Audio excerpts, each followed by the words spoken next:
আমরা জানি পুরুষের পায়ের টাকনুর নিচে কাপড় পরা হারাম, কিন্তু যদি কোনো মুসল্লি অথবা আলেম জুব্বা পায়ের টাকনুর নিচে পরে সেটার কি হবে? আলেম পড়লে সেটা তো একটা ছাড় থাকা উচিত, কি বলেন? আলেম মানুষ, হুজুর মানুষ, এটা জুব্বা পড়ছে, মিয়া আপনি প্যান্ট পরেন, আপনারটা হুজুরটাকে এক নাই, কিন্তু হুজুর মানুষ, ওনার জন্য স্পেশাল বিধান থাকা উচিত না? আল্লাহর কি বিধান কারোর জন্য স্পেশাল আছে?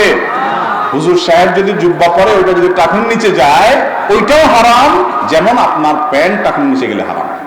কথা কি বুঝতে পারছি? এই হারামটা আমাদের কাছে খুব তুচ্ছ হয়ে গেছে, এটাকে আমরা কিছু মনে করতেছি না, জঘন্য একটা বিষয়। সৌদি আরবে বিশেষ করে মানুষ জুব্বা পরে যে, বা মিডিল ইস্টে জুব্বা পরে যে, বেশিরভাগ জুব্বাই সাধারণ মানুষ যারা আর কি আলেম ওলামা আমাদের দিনদার কথা বলি না, তাদের জুব্বাগুলো বেশিরভাগ টাকনুর নিচে চলে যায়। এটা দেখে আমাদের দেশে মানুষ বলে এত বড় হুজুর, কত লম্বা জুব্বা, মাশাআল্লাহ, সে টাকনুর নিচে পড়ে, আর আমাদের হুজুররা কি কয় এসব?